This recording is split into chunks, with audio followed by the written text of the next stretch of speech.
একটা মানুষ যখন নিজের ভুল নিজে বুঝতে পারে, সবকিছু ছেড়ে যখন ধর্মের পথে চলে আসে, তাকে সবাই মিলে সাপোর্ট করা উচিত। এই সেই ইমু সাব্বির, সে একটা ছেলে মানুষ, ছেলে হয়ে মেয়ে এসে যে ভিডিও করতো, সে আর ভিডিও করবে না, সে এখন থেকে ভালো হয়ে গেছে। তার মুখ থেকে কথাগুলো শুনে সে কি বলছে এই বিষয়ে। আসসালামু আলাইকুম, আশা করি সবাই অনেক ভালো আছো। তো আমি অনেক ভালো আছি। তো কালকে আমি একটা স্টেটমেন্ট দিছি আমার মুক্তাগাছাবাসীর কাছে যে আমি আর মেয়ে সাজবো না। তো আমার মেয়ে সাজা নিয়ে মুক্তাগাছাতে যেহেতু অনেক প্রবলেম হয়েছে, আমি চাই না আমার প্রিয় শহর মুক্তাগাছার কোনো ভাবমূর্তি আমার কারণে নষ্ট হোক। তো অনেকেই কমেন্ট করছো যে এখন ঠিক আছে, এখন হুজুররা যে পদক্ষেপ নিচ্ছে এটা ভালো হয়েছে, এই সেই অনেকে অনেক রকম অবজ্ঞা করে আমাকে কথা বলছো। যে শোনো, একটা কথা বলি, আমার প্রিয় শহর মুক্তাগাছার হুজুররা আমার প্রতি ক্ষিপ্ত হয়েছে, এটা ঠিক। পুরা বাংলাদেশের হুজুর কিন্তু এখনো ক্ষিপ্ত হয়নি।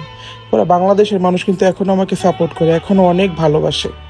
তো আমি চাইলে আমার মুক্তাগাছাবাসীর হুজুরদের কথা নাও শুনতে পারতাম, আমি নিজেকে ট্রান্সফরমেশন করতে পারতাম, ট্রান্সজেন্ডার হিসাবে আমি এই বাংলাদেশ থেকে লুকায়ে আমি ইন্ডিয়া চলে যেতে পারতাম, এই এবিলিটি আমার আছে।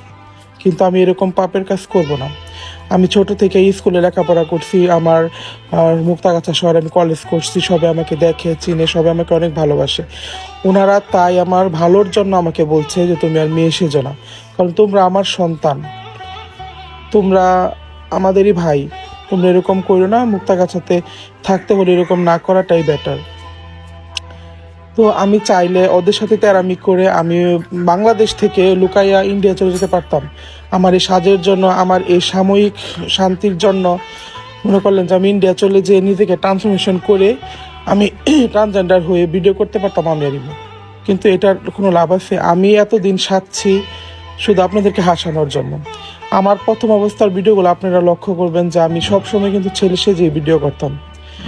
অনেক ভিডিও আমি ছেলে সেজে করি, এখনও মাঝে মাঝে করি। তো মাঝে মাঝে আমার যখন সাজার প্রয়োজন আমি তখনই সাজি। তো আপনারা যারা আমার নিয়ে অনেক ধরনের কথা বলতেছেন, তাদের উদ্দেশ্য এটাই ছিল যে ভাই, আমি সিদ্ধান্ত নিয়েছিলাম 2-1 বছর পর আমি আর সাজবো না। তো যেহেতু আগে এরকম একটা প্রবলেম হয়ে গেল, যেহেতু মুক্তাগাছাবাসী আমার অনুরোধ করলো, বললো, এই কারণে এখন আমাকে অনেক মানুষ ভালোবাসে, আর আমি এটা জানি।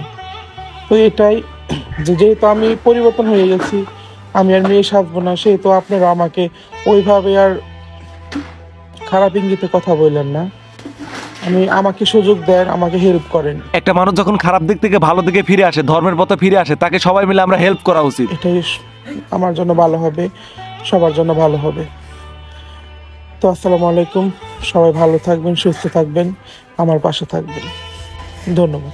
নিজের ভুল সে নিজে বুঝতে পারছে, সে এতদিন ভুল পথে ছিল, সে এখন ধর্মের পথে ফিরে আসছে, তার জন্য আমরা সবাই মিলে দোয়া করবো সে যেন ভালোভাবে থাকতে পারে। তো এই ভিডিওটা এই পর্যন্তই, আবার দেখাবেন নতুন কোনো ভিডিও নিয়ে। ততক্ষণ পরিমাণ সবাই ভালো থাকবেন, সুস্থ থাকবেন।